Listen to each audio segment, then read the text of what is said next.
अभिनंदन राम कथा में राम नाम के प्रेमियों का गुरु वशिष्ठ सुमंत को समझा रहे हैं कि जब तक भरत का राज्याभिषेक ना हो जाए तब तक आप सेना अध्यक्ष की सहायता से राज्य का कार्यभार संभालेंगे और श्रीधर तुम वायु से भी तेज गति से चलने वाले अश्वों पर जाओ। ननिहाल से भरत शत्रुघ्न का आना आवश्यक है, परंतु ये ध्यान रहे कि कैकई देश में तुम्हारी मुख व्यथा देख जरा भी किसी को ये आभास न हो पाए कि महाराज स्वर्ग सिधार गए हैं व राम सीता को वनवास हो गया है।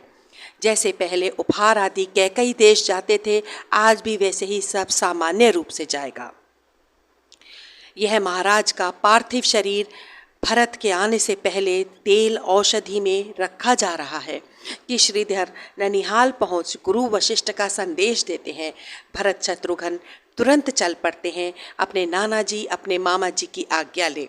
भरत शत्रुघ्न को आते देख नगरवासी प्रणाम करना तो दूर, इसके विपरीत सब अपना अपना मुख फेर लेते हैं। रथ राजमहल की ओर प्रवेश करता है। सभी सैनिक के झुके सर देख भरत का मन बहुत ही विचलित होता है।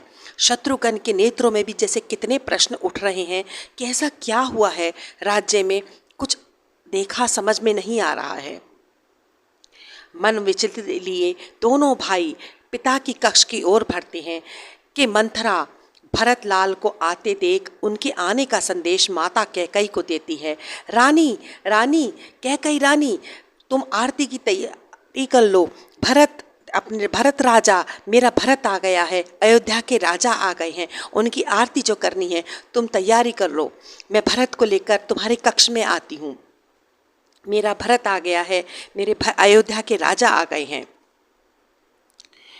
कि भरत अपने पिता की कक्ष की ओर बढ़े जा रहे थे।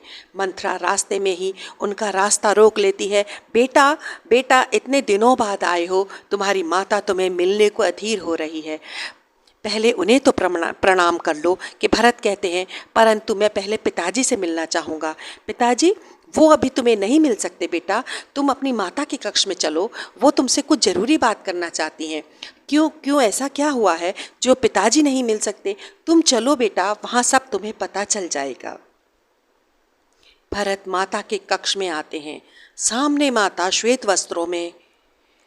भरत माता को इस रूप में देख, माता ये आपने कैसा वेश बना रखा है, या आपने कैसे वस्त्र धारण कर रखे हैं, और आपके आभूषण, आप किस प्रकार आज दिखाई दे रही हैं।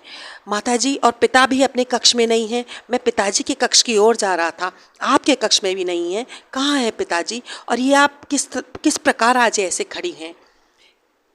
कितने सवाल एक साथ भरत ने अपनी माता कैकई से पूछ बैठे कि माता का ऐसा रूप, ऐसी छवि देख भरत एक साथ समझ में नहीं आ रहा था, मैं कहाँ से उत्तर पाऊँ, कैसे उत्तर पाऊँ।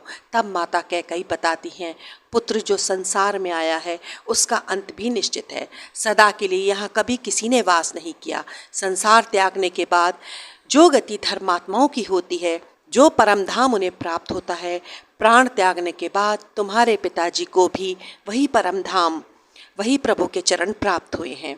तुम्हारे पिताजी परलोक जो सिधार गए हैं।